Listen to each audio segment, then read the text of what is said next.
নমস্কার, আমি বৈশাখী বলছি। কণ্ঠে বৈশাখী থেকে তোমাকে স্বাগত জানাচ্ছি। আমি তোমাদের যে গল্পটা শোনাবো এটা হলো বউচণ্ডীর মাঠ। লিখেছেন বিভূতিভূষণ বন্দ্যোপাধ্যায়। গ্রামের বাঁউড়ের মধ্যে নৌকা ঢুকেই জলঝাঁঝির দামে আটকে গেল। কানুনজ্ঞ হেমেনবাবু বললেন, বাবলা গাছটার গায়ে কাছি জড়িয়ে বেঁধে নাও। বাইরের নদীতে ভাটার টান ধরেছে। নাটা কাঁটার ঝোপে নিচের জল সরে গিয়ে একটু একটু করে কাদা বার হচ্ছে। হেমেনবাবু বললেন, একটুখানি নেমে দেখবে না কোথায় পিন ফেলা হয়েছে? যত শিগগিরই খানাপুরাটা শেষ হয়ে যায়। এমন সুন্দর বিকালটাতে আর কাজ করতে ইচ্ছা হলো না। পিছনের নৌকো থেকে লোকজনেরা নেমে জায়গা ঠিক করে সেখানে তাঁবু ফেলবে। জরিপের বড় সাহেবের শিগগির সদর থেকে আসার কথা আছে। কাজেই যত তাড়াতাড়ি কাজ করা সম্ভব সকলেই সেই দিকে ঝোঁক। সাব ডেপুটি নিবেনবাবু কাজ শেখবার জন্যে এইবার প্রথম খানাপুরার কাজে এসেছিলেন। বয়স বেশি না, ছোকরা, কিন্তু মাঝ নদীতে নৌকা দুললেই তার অত্যন্ত ভয় হচ্ছিল। বোধ হয় ভয়কে ফাঁকি দেবার জন্যই তিনি এতক্ষণ ছইয়ের মধ্যে ঘুমিয়ে পড়ার ভান করে শুয়েছিলেন। এবার ডাঙায় নৌকো লাগাতে তিনি ছইয়ের ভেতর থেকে বার হয়ে এলেন এবং একটু পরে হেমেনবাবুর সঙ্গে কথায় কথায় কী নিয়ে বেশ একটু তর্ক শুরু করলেন। নিপেনবাবুকে বললুম, টেনাসিটি অ্যাক্ট কচকচানিতে আর দরকার নেই। তার চেয়ে বরং চলুন না, নেমে তাঁবুর জায়গা ঠিক করা যাক। কাল সকালেই যাতে কাজ আরম্ভ করা যায়। চৈত্র মাস যায়। গ্রাম্য নদীটির দুপার ভরে সবুজ সবুজ লতানো গাছে নীল পাপড়ি বন অপরাজিতা ফুল ফুটে আছে।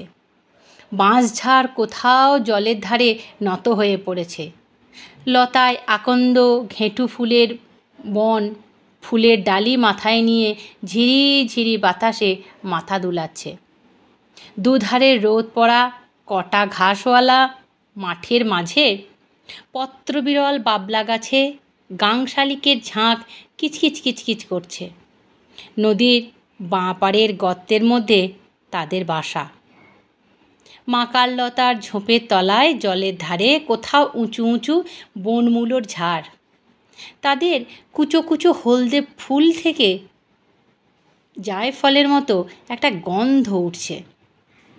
বেলা আর একটু পড়ে আসলেই আমরা সেই বাঁউড়ের ধারের মাঠে তাঁবুর জায়গায় কোথায় ঠিক হবে দেখতে গেলুম।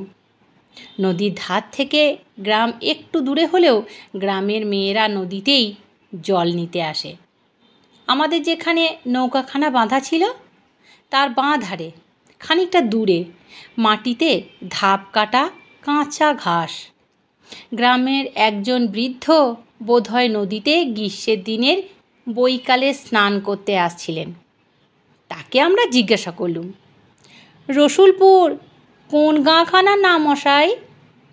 সামনের ওটা নাকি ওই পাশে? তিনি বললেন, আগে না, এটা হলো কুমুরে, পাশের ওটা আমডাঙ্গা। রসুলপুর হলো এ গাঁগুলোর পিছনে, কোষ দুই তফাত। আপনারা? আমাদের পরিচয় শুনে বৃদ্ধ বললেন, এই মাঠটাতেই আপনারা তাঁবু ফেলবেন? আপনাদের জরিপের কাজ শেষ হতেও তো 5-6 মাস আমার অনুমান। আমরা বললুম, তা তো হবেই, বরং তার বেশি। বৃদ্ধ বললেন, এখানটা একটা ঠাকুরের স্থান, গাঁয়ের মেয়েরা পুজো দিতে আসে।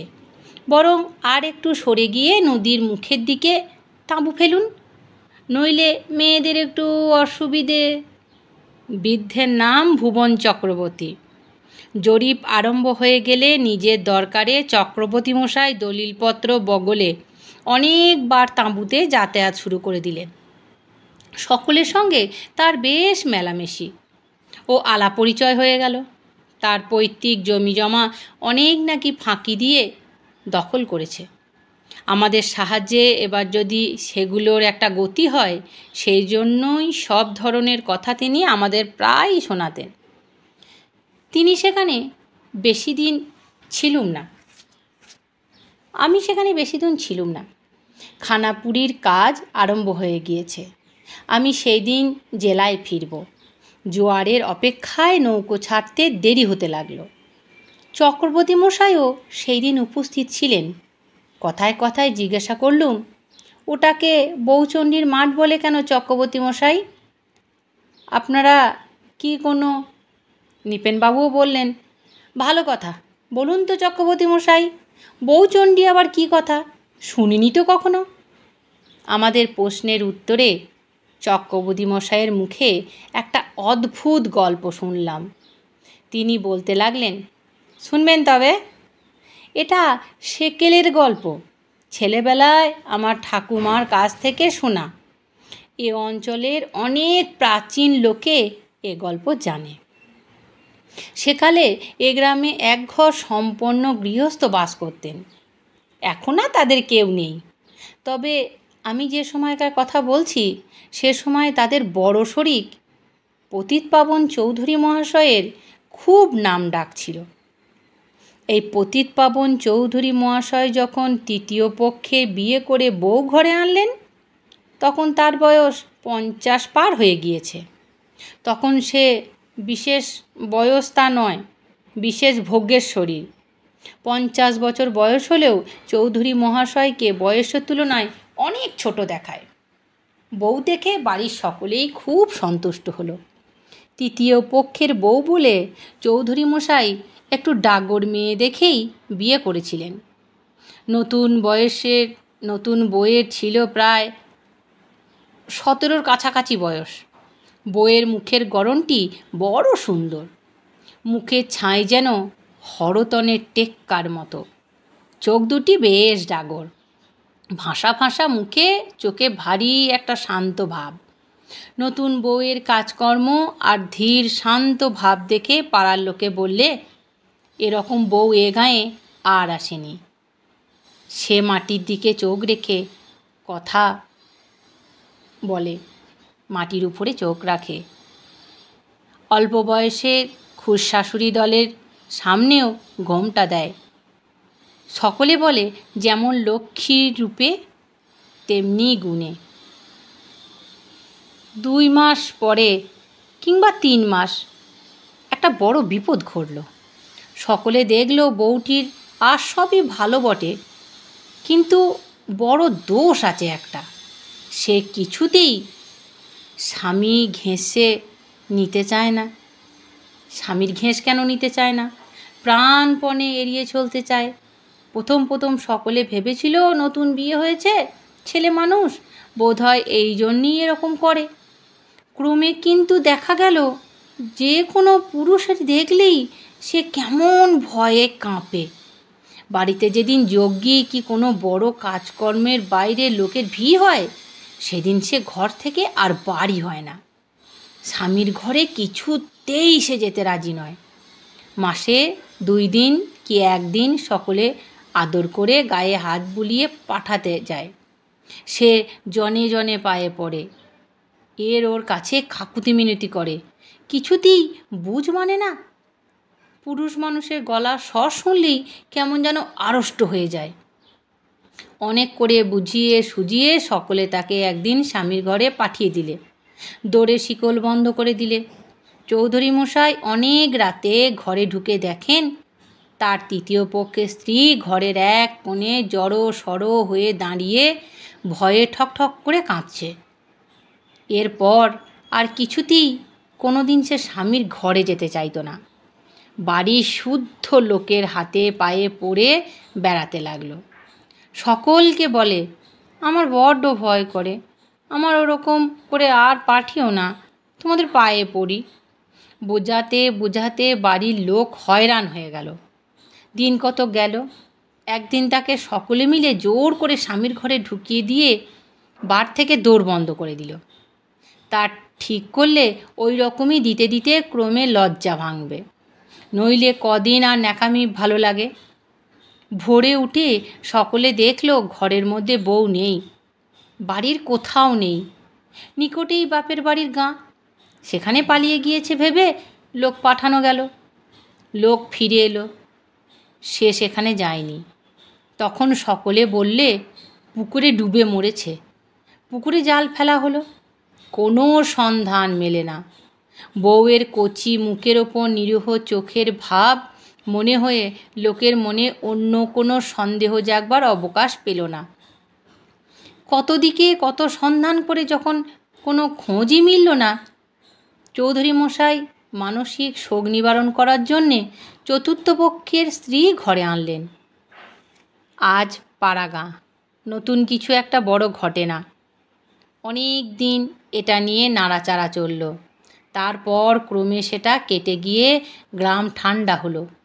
এই মাঠের পূর্বধারে গ্রামের মধ্যেই চৌধুরীদের বাড়ি ছিল। তখন এইখান দিয়েই নদীতে স্রোত বইত। মজে যাওয়া বাঁউর হয়ে গিয়েছে তো সেই দিন। আমরা ছেলেবেলাতেও ধান বোঝাই নৌকা চলাচল করতে দেখেছি। ক্রমে চৌধুরীদের সব মরে হেজে গেল। শেষ বংশ পর্যন্ত একজনে কেউ বংশে থাকল না, উঠে গিয়ে অন্য কোথায় বাস করে তারা। এসব অনেক বছর আগেকার কথা, 70-80 বছর খুব হবে।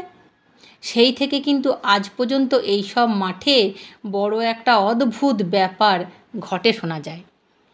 এই ফাল্গুন চৈত্র মাসে যখন খুব গরম পড়ে, তখন রাখালেরা গরু চড়াতে এসে দূর থেকে কতদিন দেখেছে মাঠের ধারে বনের মধ্যে নিবিড় দুপুরে বাঁশবনের ছায়ায় কে যেন শুয়ে আছে।